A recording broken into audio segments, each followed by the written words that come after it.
Bismillahirrahmanirrahim. Assalamu alaikum. I am Nimra Zafar. This video is made by Law Mentoring. Before watching the video, it's a humble request to please subscribe the channel and also hit the bell icon so that you can get notifications about the new videos timely. Topic start करने से पहले एक बात बताती चलूँ कि अगर किसी स्टूडेंट को लॉ से रिलेटेड कोई भी नोट्स चाहिए किसी भी टॉपिक पर, तो इंस्टाग्राम पेज है लॉ नोट्स 8, वहाँ पर कांटेक्ट करें और आप अपना टॉपिक बताकर नोट्स ले सकते हैं इन अ वेरी लो प्राइस। अब आते हैं स्ट्रेट अपने टॉपिक की तरफ। आज का जो हमारा टॉपिक है वो है प्रिविलेज्ड कम्युनिकेशंस। कानून शहादत ऑर्डर 1984, उसमें आर्टिकल नंबर 4 से लेके 14 तक हमें प्रिविलेज्ड कम्युनिकेशंस के बारे में बताया गया। प्रिविलेज्ड कम्युनिकेशंस कौन सी होती हैं? जो प्रोटेक्टेड फ्रॉम फोर्स्ड डिस्क्लोजर होती हैं, या ऐसी कम्युनिकेशंस जिनको बताने के लिए आपको परमिशन ही नहीं है कि आप बता सकते हैं। You are not permitted to disclose that communications. तो ऐसी कम्युनिकेशंस जो कि प्रोटेक्टेड होती हैं फ्रॉम फोर्स्ड डिस्क्लोजर, और दूसरी ऐसी कम्युनिकेशंस जिनको आपको बताने से वैसे ही मना किया गया है, तो ये होती हैं प्रिविलेज्ड कम्युनिकेशंस। आर्टिकल 4 से आर्टिकल 14 तक जो है वो प्रिविलेज कम्युनिकेशंस होती हैं। अब सबसे पहले देखते हैं article number 4।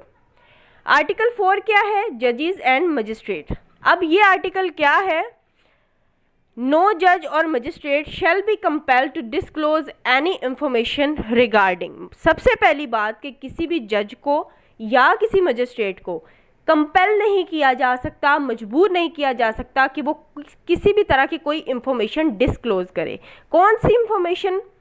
His own conduct. पहली बात कि कोर्ट में उसने किस केस में क्या फैसला किया, कोर्ट में क्या हुआ क्या नहीं हुआ, ये बताने का वो पाबंद नहीं है। उसने किस तरह जो है एक केस में क्या फैसला किया, ये इसका अपना कंडक्ट है, ये वो बताने के लिए किसी को पाबंद नहीं है। या कोई ऐसी चीज़ जो कि उसकी नॉलेज में आए इन द कोर्ट, या कोर्ट में वो एज अ जज या एज अ मजिस्ट्रेट काम कर रहा है और कोई चीज़ ऐसी है, जो कोई इंफॉर्मेशन ऐसी है जो कि उसकी नॉलेज में उस वक्त आई है, तो उसको भी वो बताने का पाबंद नहीं है।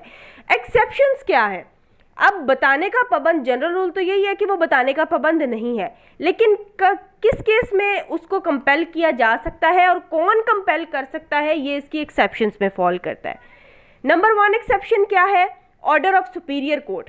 अगर ये इन्फीरियर कोर्ट के जज या मजिस्ट्रेट है, तो सुपीरियर कोर्ट के ऑर्डर पर इनको कंपेल किया जा सकता है कि आप इस इंफॉर्मेशन के बारे में हमें बताएं, तो तब इन्हें बताना पड़ेगा। पहली एक्सेप्शन ये है। दूसरी एक्सेप्शन क्या है? Other matters which occurred in his presence.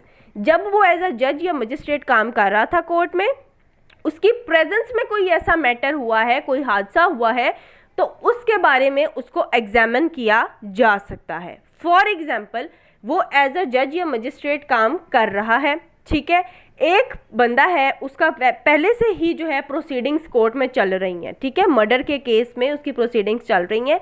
जज के बैठे हुए जज के सामने उसने पुलिस ऑफिसर पर हमला कर दिया है, ठीक है, अटेम्प्ट टू मर्डर कमिट किया है उसने, तो इस चीज़ के लिए उसे एग्जामिन किया जा सकता है। उसके अलावा वो उसका क्या कंडक्ट है या वो क्या कोर्ट में करता है, या किसी भी चीज़ के लिए उसको कंपेल नहीं किया जा सकता except on the order of the superior court.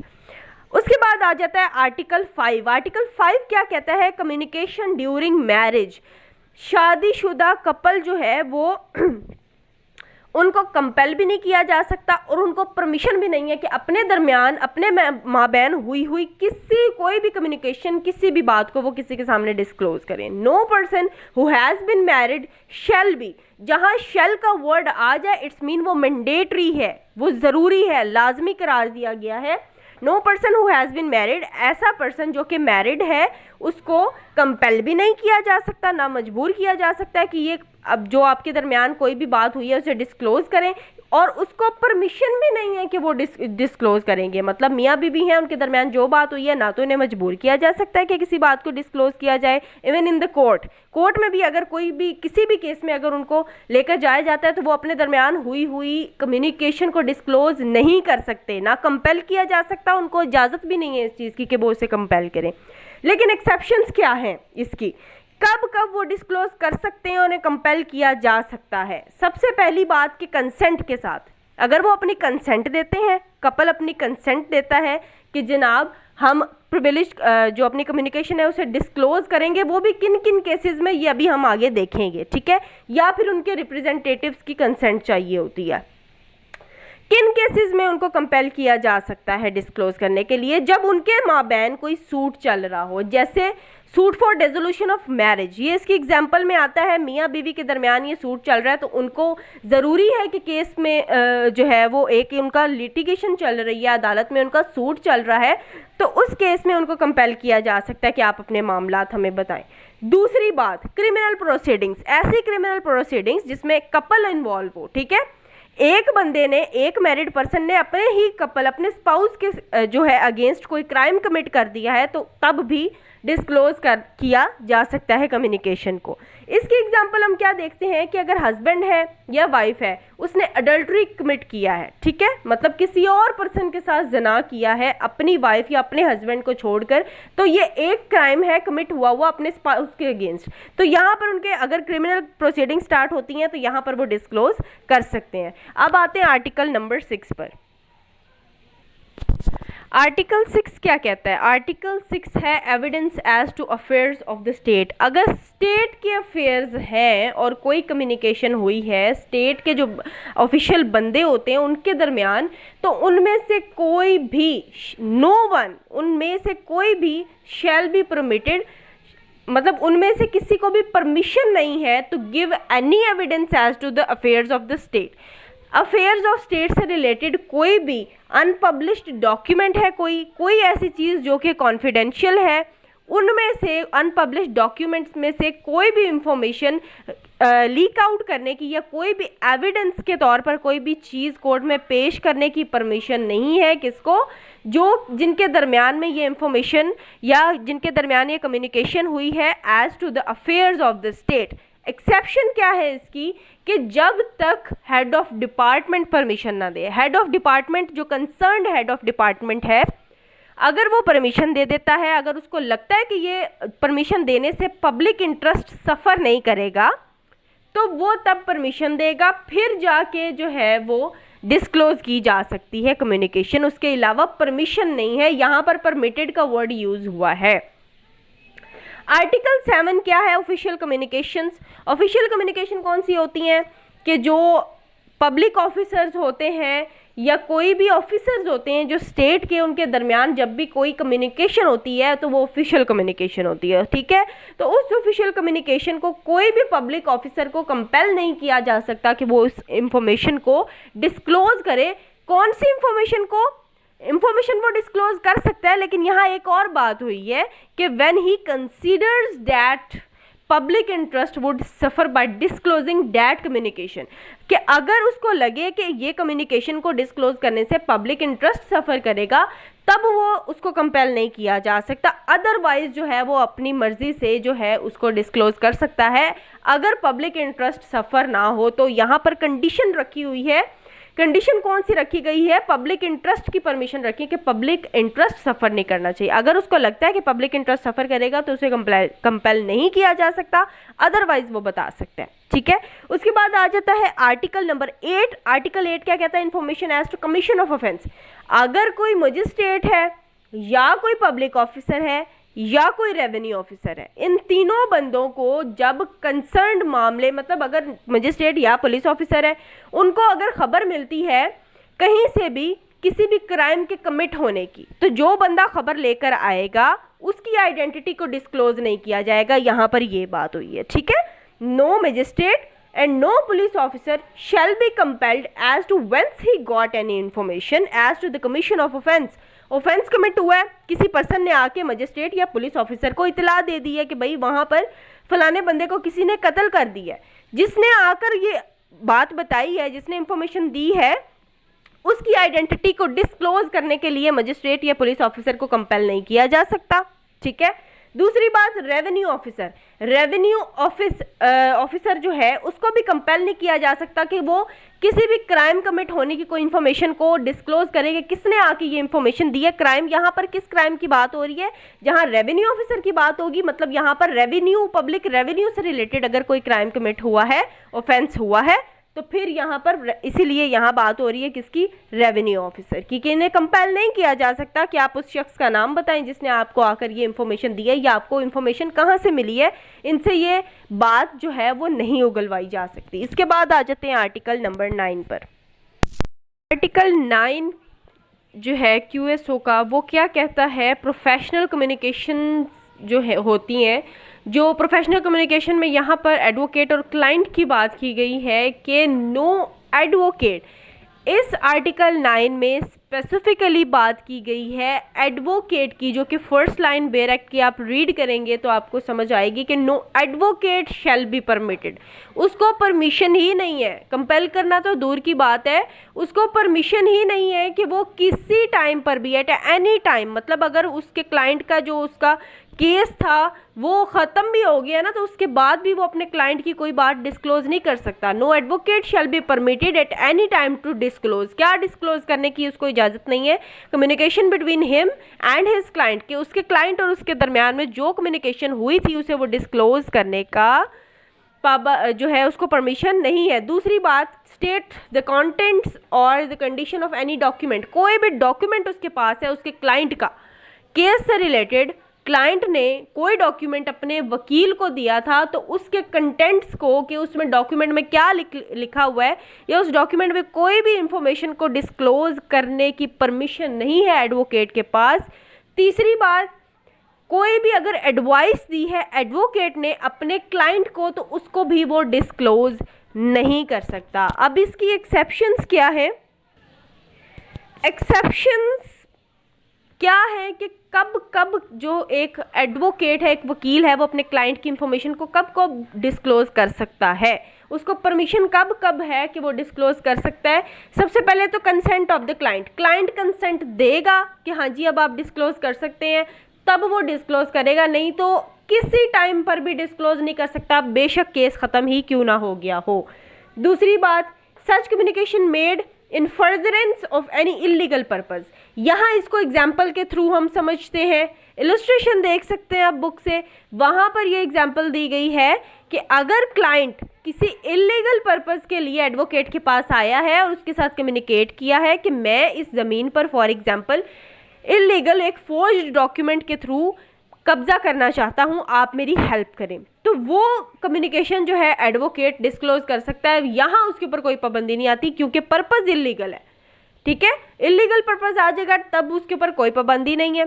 तीसरी बात, तीसरी एक्सेप्शन क्या है कि facts observed bye advocate, advocate ने ये बात ऑब्जर्व की जब वो उसका वकील बन गया, ठीक है, क्लाइंट ने वकील को एंगेज कर लिया, वो उसका वकील बन गया, तब वकील को पता चला, उसने ऑब्जर्व किया कि मेरे कमेंसमेंट ऑफ हिज एम्प्लॉयमेंट की कमेंसमेंट, मतलब जब वो एडवोकेट बना था उसका, उसके बाद जो है उसके क्लाइंट ने कोई क्राइम कमिट कर दिया या कोई फ्रॉड कर दिया, जब वो क्लाइंट जो है उसने एंगेज किया था उस वक्त पे एडवोकेट को नहीं पता था कि इसने पहले कोई क्राइम किया हुआ है या आगे आकर वो कोई क्राइम करेगा नेक्स्ट फ्यूचर में, लेकिन जब वो उसका एडवोकेट है तो उसने ऑब्जर्व किया कि भाई मैं जब से इसको एडवोकेसी जब से इसकी कर रहा हूँ उसके बाद इसने कोई क्राइम कमिट किया या कोई फ्रॉड किया है, तो तब भी वो डिस्क्लोज कर सकता है, उसके ऊपर कोई पाबंदी नहीं है। आगे आ जाते हैं आर्टिकल 9 पर, आर्टिकल 10 पर, सॉरी, आर्टिकल 10 क्या कहता है, article 9 to apply to interpreters etcetera, कि आर्टिकल 9 ही अप्लाई होगा इन लोगों पर भी, किन लोगों पर, interpreters, clerks and servants of the advocate, जहां आर्टिकल 9 में एडवोकेट को इजाज़त नहीं है कोई भी अपने क्लाइंट की इंफॉर्मेशन या कम्युनिकेशन या डॉक्यूमेंट से रिलेटेड किसी भी इंफॉर्मेशन को डिस्क्लोज करने की, तो या फिर जो एडवाइस वो देता है अपने क्लाइंट को कि मैंने उसे ये एडवाइस दी है, वो भी वो डिस्क्लोज नहीं कर सकता। तो जो आर्टिकल 9 में हमने पढ़ी है कि यहाँ पर उस एडवोकेट को परमिशन नहीं है कि वो अपनी कोई भी जो है कम्युनिकेशन को डिस्क्लोज करे क्लाइंट की, उसी तरह उसी एडवोकेट के इंटरप्रेटर्स या उसके कोई सर्वेंट्स हैं या उसके जूनियर्स हैं, क्लर्क है, मुंशी है, जो कुछ भी है, वो भी उसी तरह उनको भी परमिशन नहीं है कि वो अपने जो क्लाइंट है उनकी इंफॉर्मेशन को डिस्क्लोज करें। अब आ जाते हैं आर्टिकल नंबर 11 पर। आर्टिकल 11 क्या है? Confidential communication with legal advisers. जहां आर्टिकल 9 में हमने एडवोकेट की बात की थी कि वो जो है उसको परमिशन नहीं है कि वो अपने क्लाइंट की किसी भी इंफॉर्मेशन को या कम्युनिकेशन को या डॉक्यूमेंट को डिस्क्लोज कर सके, उसी तरह आर्टिकल 11 जो है उससे ऑपोजिट है। यहाँ पर लीगल एडवाइज़र की जो कोई भी इंफॉर्मेशन है, क्लाइंट उसको जो है वो डिस्क्लोज नहीं कर सकता। जो उसके और उसके लीगल एडवाइज़र के दरमियान में इंफॉर्मेशन या कोई भी कम्युनिकेशन हुई है तो उसको डिस्क्लोज नहीं कर सकता। यहाँ नो वन, वहाँ आर्टिकल 9 में नो एडवोकेट की बात हुई थी, यहाँ आर्टिकल 11 में no one shall be compelled to disclose, उसे कंपेल नहीं किया जाएगा कि वो डिस्क्लोज करे किसी कोर्ट के सामने, किसी ट्राइब्यूनल के सामने या कोई भी ऐसी अथॉरिटी जिसके पास जुडिशियल या क्वाज़ी जुडिशियल पावर्स हों, कि वो उसके सामने डिस्क्लोज नहीं करेगा कोई भी ऑफिशियल कम्युनिकेशन जो उसके और उसके लीगल एडवाइज़र के दरमियान हुई है। यहाँ क्लाइंट को रेस्ट्रिक्ट किया जा रहा है। लेकिन एक्सेप्शन क्या है कि जब वो खुद अपने आप को एज अ विटनेस ऑफर करेगा तब उसको कंपेल किया जा सकता है, जब कोर्ट समझेगी कि इसका एविडेंस जो है वो ज़रूरी है तब। अब आ जाते हैं आर्टिकल 12 पर। आर्टिकल 12 है production of title deed of witness not a party. ऐसा विटनेस जो कि पार्टी नहीं है सूट में, उसकी प्रोडक्शन ऑफ टाइटल डीड के बारे में कि क्या वो पाबंद है कि टाइटल डीड प्रोवाइड करे या नहीं है। ऐसा विटनेस जो पार्टी है ही नहीं सूट में, ना वो प्लेंटिफ है ना वो डिफेंडेंट है, विटनेस है। अब यहाँ पे बात है no one who is not a party to the suit, suit की बात हुई है, ठीक है, सिविल सूट की बात हुई है। Shall be compelled to disclose, compel नहीं किया जा सकता। यहाँ 3 चीज़ों के बारे में उसे कंपेल नहीं किया जा सकता। पहली चीज़ कि अपनी किसी भी प्रॉपर्टी की टाइटल डीड वो अदालत में पेश करे, क्योंकि वो पार्टी नहीं है सूट में, तो वो क्यों करे। दूसरी, ऐसी टाइटल डीड किसी भी प्रॉपर्टी की या ऐसा कोई भी डॉक्यूमेंट जो उसके पास है in which he holds that property as a pledger mortgagee, जिसकी निस्बत से, इन डॉक्यूमेंट्स की निस्बत से वो प्रॉपर्टी को होल्ड करता है एक प्लेजी के तौर पे या फिर किसी मोर्टगेजी के तौर पे। मतलब कि उसके पास डॉक्यूमेंट है और वो प्लेजी है, किसी ने प्लेज करवाई है कोई भी अपनी चीज़ या कोई भी टाइटल है, टाइटल डीड है किसी भी की प्रॉपर्टी की, या फिर वो एज अ मोर्टगेजी काम कर रहा है तो उसके पास रखवाई गई है किसी भी प्रॉपर्टी की टाइटल डीड या डॉक्यूमेंट, तो उसको भी वो जो है कंपेल नहीं किया जा सकता कि वो उसको डिस्क्लोज करे। या तीसरी चीज़, ऐसा कोई भी डॉक्यूमेंट जिसको प्रोड्यूस करने से उसके ऊपर कोई क्रिमिनल लाइबिलिटी आती हो, विच टेंड्स टू क्रिमिनेट हिम, जिसकी प्रोडक्शन की वजह से कोर्ट में जिसको प्रोड्यूस करने या डिस्क्लोज करने की वजह से उसके ऊपर कोई क्रिमिनल लाइबिलिटी आती हो, तो उस चीज़ का वो पाबंद नहीं है। क्यों पाबंद नहीं है? क्योंकि वो पार्टी टू द सूट नहीं है, वो एज अ विटनेस सिर्फ वहाँ पर काम कर रहा है। उसके बाद इसकी एक्सेप्शन देखते हैं कि उसको कंपेल तो नहीं किया जा सकता, लेकिन अगर वो इन राइटिंग एग्री करता है कि वो जिस बंदे ने उसको प्रोडक्शन का कहा है कि आप ये डॉक्यूमेंट जो है वो प्रोड्यूस करें, अगर वो इन राइटिंग उसको जो है एग्री करता है, कंसेंट देता है, तब वो उसको प्रोड्यूस कर सकता है। अब आ जाते हैं आर्टिकल नंबर 13 पर। अच्छा, मैंने पहले जो आर्टिकल्स पढ़ाए हैं वो दरअसल आर्टिकल 12 और 13 थे, मिस्टेकनली 11 और 12 जो है वो मुझसे लिखा गया और आर्टिकल नंबर 11 मैंने मिस किया है। अब आर्टिकल 11 मैं यहाँ लिखूँगी और उसके बाद देन हम 14 को पढ़ेंगे। जो पहले इससे मैंने पढ़ाए हैं वो आर्टिकल 12 और 13 है, मुझसे मिस्टेकनली जो है वो एक स्किप हो गया था। आर्टिकल 11 क्या है? Privilege not waived by volunteering evidence. ये जो आर्टिकल है 11, ये डायरेक्ट लिंक करता है आर्टिकल 9 से। आर्टिकल 9 को ही दरअसल ये नेक्स्ट एक्सप्लेन कर रहा है। आर्टिकल 9 में हमने क्या चीज़ पढ़ी थी कि एडवोकेट अपने क्लाइंट के माबैन जो उन दोनों के कम्युनिकेशन हुई है उसे डिस्क्लोज नहीं कर सकता, कोई डॉक्यूमेंट्स जो उसके पास रखवाए हुए हैं उसको डिस्क्लोज नहीं कर सकता, ये किसी भी चीज़ को डिस्क्लोज नहीं कर सकता।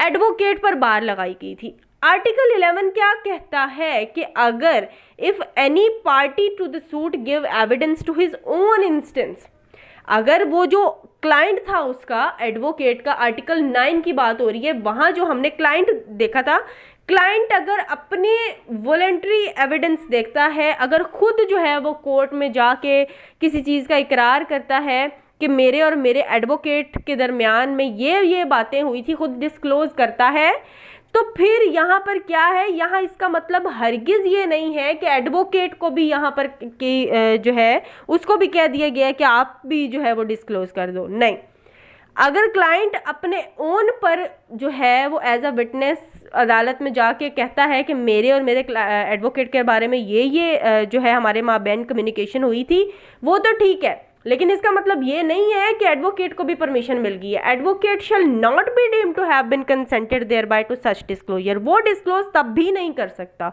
अपने क्लाइंट की जो कम्युनिकेशन है उन दोनों के दरमियान हुई है उसके कोई भी जो है वो मामलात को। पहली बात तो ये है। दूसरी बात क्या है, if any party calls any such advocate, यहाँ पर वही क्लाइंट अगर एडवोकेट को बुलाता है एज अ विटनेस कोर्ट में कि अब आकर कम्युनिकेशन को डिस्क्लोज आप कर सकते हैं, जब वो खुद कंसेंट देगा तब ही shall be deem to have been consented. ठीक है, तब जो है ये समझा जाएगा कि जो है क्लाइंट की कंसेंट है कि एडवोकेट उसकी बात को डिस्क्लोज कर सकता है, लेकिन किस हद तक, जो सवाल उससे पूछा जाएगा वो सिर्फ उसी का जवाब देगा, उससे आगे कोई बात डिस्क्लोज नहीं करेगा। ये है आर्टिकल नंबर 11। आर्टिकल 14 क्या कहता है, production of documents which another person having possession could refuse to produce. ऐसे डॉक्यूमेंट्स की प्रोडक्शन जो कि किसी और पर्सन के पास है, हैविंग पोजेशन, उसकी पोजेशन जो है डॉक्यूमेंट्स की वो किसी पर्सन के पास है, ठीक है, लेकिन अगर वो उसके असल मालिक के पास होती तो वो भी उसको प्रोड्यूस करने से इनकार कर सकता था। ठीक है, इसको डिटेल में आप पढ़ते हैं ताकि मजीद क्लियर हो सके कि कोई भी बंदा, सबसे पहले मैं आपको ये बता दूं कि ये आर्टिकल 14 जो है इसमें किन पर्सन की बात हो रही है, कौन से पर्सन, नो वन, कौन से पर्सन है, ऐसे पर्सन जिनके पास डॉक्यूमेंट्स, टाइटल डीड्स या अब कोई भी चीज़ रखवाई जाती है जो कि काम करते हैं उनके ओनर के बिहाफ पर। ठीक है, फॉर एग्जाम्पल ट्रस्टी है, फॉर एग्जाम्पल एडवोकेट है, क्लाइंट एडवोकेट के पास अपना डॉक्यूमेंट रखवाता है। ठीक है, अब no one shall be compel to produce the document. अब एडवोकेट को यहाँ कंपेल नहीं किया जा सकता कि आप डॉक्यूमेंट जो है अपने क्लाइंट का प्रोड्यूस करें। क्यों? क्योंकि असल ओनर कौन है, क्लाइंट है। क्लाइंट जो है जब उसको ये इस बात का हक है कि वो अगर डॉक्यूमेंट उसके पास भी होता, जो असल ओनर है वो इनकार कर सकता था, तो इसका मतलब है कि एडवोकेट भी इनकार कर सकता है, जो ट्रस्टी है फॉर एग्जांपल तो वो भी इनकार कर सकता है। तो ऐसे डॉक्यूमेंट जो किसी और के पास रखवाए हों वो इनकार कर सकता है। अगर वो उसके असल मालिक के पास होती तो वो भी इनकार, अगर उस एंटाइटल होता कि वो इनकार कर सकता था। No one shall be compelled to produce the document in his possession. जो डॉक्यूमेंट उसकी पोजेशन में है उसको कंपेल नहीं किया जा सकता कि वो उसे कोर्ट में प्रोड्यूस करे। विच एनी अदर पर्सन मतलब उसका असल मालिक would be entitled to refuse to produce, कि अगर वो डॉक्यूमेंट सेम उसी के पास होता जो असल मालिक है उसका, तो वो भी उसको इनकार करने का हक रखता था। ठीक है, यहाँ एक्सेप्शन क्या है, अनलेस द ओनर्स कंसेंट। क्योंकि एडवोकेट जो है अपने क्लाइंट के बिहाफ पे काम करता है, ट्रस्टी भी किसी के बिहाफ पर ही काम करता है ना, जब तक उसके असल मालिक की कंसेंट नहीं होगी तब तक वो डॉक्यूमेंट जो है वो प्रोड्यूस करने के लिए पाबंद नहीं है। ये थी हमारी प्रिविलेज कम्युनिकेशन आर्टिकल 4 से लेके 14 तक जो हमने पढ़ा है। So this was all about our today's lecture. Thanks for watching the video and if you like the video then don't forget to like, share and comment. Thank you so much.